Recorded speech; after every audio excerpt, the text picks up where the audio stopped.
بسم اللہ الرحمن الرحیم۔ السلام علیکم ناظرین۔ ایک حاجی صاحب کے پڑوس میں ایک طوائف کا گھر تھا۔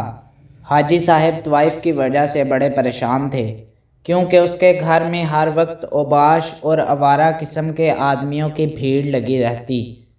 طوائف ان کے سامنے رقص کرتی اور وہ اپنے باپ کی کمائی اس پر لٹاتے تھے۔ حاجی صاحب بہت مجبور تھے اور اپنا گھر بدل بھی نہیں سکتے تھے اور نہ ہی ان اوباش نوجوانوں کو منع کر سکتے تھے کیونکہ وہ بہت شرپسند لوگ تھے۔ ایک رات طوفانی بارش ہوئی اور حاجی صاحب کے گھر کی دیوار ہی گر گئی۔ وہ بہت پریشان ہوئے اور صبح ہوتے ہی ایک مستری کی تلاش میں نکل پڑے کیونکہ ان کو معلوم تھا کہ دوپہر کے وقت وہ اوباش لڑکے طوائف کے گھر ضرور آئیں گے اور دیوار نہ ہونے کی وجہ سے حاجی صاحب کے گھر جھانکیں گے۔ حاجی صاحب مستری اور مزدور کی تلاش میں شہر کے چوک میں جا پہنچے اور دیکھا کہ وہاں بہت سارے مزدور ایک قطار میں بیٹھے ہوئے تھے اور ان میں سے ایک مزدور نے اپنے آگے تھیلا بھی رکھا ہوا تھا۔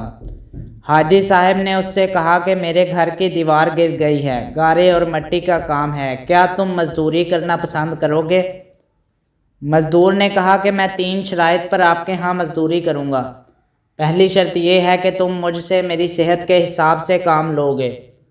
دوسری شرط یہ ہے کہ تم میری مزدوری کا پورا معاوضہ ادا کرو گے اور مجھے اس معاملے میں مایوس نہیں کرو گے۔ تیسری اور آخری شرط یہ ہے کہ جب مسجد میں اذان ہوگی اس وقت نماز پڑھنے کا مجھے وقت دو گے۔ حاجی صاحب نے اس کی تینوں شرائط مان لی اور اسے اپنے ساتھ گھر لے آئے۔ مزدور نے دیوار کی تعمیر کا کام شروع کیا اور شام سے پہلے ہی دیوار مکمل کر لی۔ حاجی صاحب عصر کی نماز ادا کر کے گھر واپس آئے تو مزدور وہاں موجود نہیں تھا، وہ جا چکا تھا۔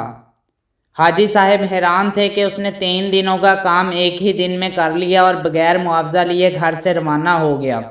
دوسری صبح ہوتے ہی حاجی صاحب نے ہاتھ میں کچھ درہم لیے اور مزدور کی تلاش میں اسی چوک پر جا پہنچے مگر انہیں وہ مزدور نظر نہ آیا۔ اچانک مزدوروں کی قطار کے آخر میں ان کی نظر پڑی تو دیکھا کہ ایک آدمی اپنے اوپر چادر ڈال کر لیٹا ہوا ہے۔ جب انہوں نے چادر ہٹائی تو وہی مزدور تھا، اسے بہت تیز بخار تھا اور وہ تڑپ رہا تھا۔ حاجی صاحب نے اس کے ہاتھ میں درہم دیتے ہوئے کہا کہ یہ تمہارا معاوضہ ہے جو تم نے میرے گھر کا کام کیا ہے۔ مزدور نے کہا کہ میری وہ بات یاد کرو جب میں نے تم سے کہا تھا کہ میرا پورا معاوضہ ادا کرنا پڑے گا۔ پھر اس مزدور نے ایک انگوٹھی اور خط حاجی صاحب کے حوالے کیا اور کہا کہ فلاں ریاست کے حکمران کو یہ دے دینا۔ یہ بات منہ سے نکالتے ہی اس کی روح پرواز کر گئی۔ حاجی صاحب کو بہت افسوس ہوا اور اس نے اپنے خرچے پر ہی اس کے کفن دفن کا بندوبست کیا اور پاس ہی قبرستان میں دفن کر دیا۔ اس نے حاجی صاحب کو جو ذمہ داری سونپی تھی اس کی ان کو فکر ہونے لگی۔ پھر وہ انگوٹھی اور خط لے کر اس ریاست کی جانب روانہ ہوئے۔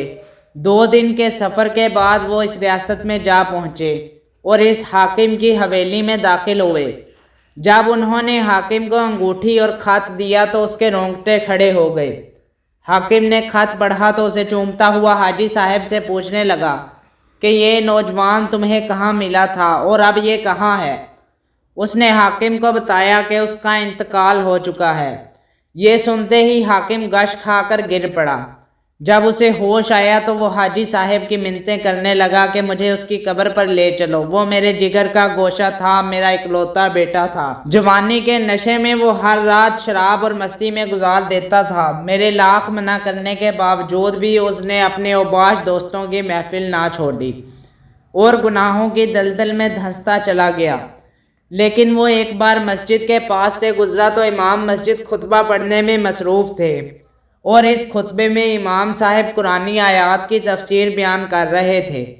وہ تفسیر سنتے ہی خدا کے خوف سے میرا بیٹا کانپنے لگا اور پھر وہ گھر سے بھاگ گیا۔ میں نے اسے ہر جگہ تلاش کیا مگر افسوس کہ وہ مجھے نہ مل سکا۔ جب 1 سال کا عرصہ گزر گیا تو میں مایوس ہو گیا اور اس کو تلاش کرنا چھوڑ دیا۔ آج 2 سال کے بعد تم اس کی خبر لے کر آئے ہو، مگر افسوس کہ اب وہ اس دنیا میں نہیں رہا۔ ناظرین، امید ہے آپ کو ویڈیو پسند آئی ہوگی، اور اگر آپ کو ویڈیو پسند آئی ہے تو ویڈیو کو لائک اور شیئر لازمی کریں اور چینل کو سبسکرائب کرنا نہ بھولیں۔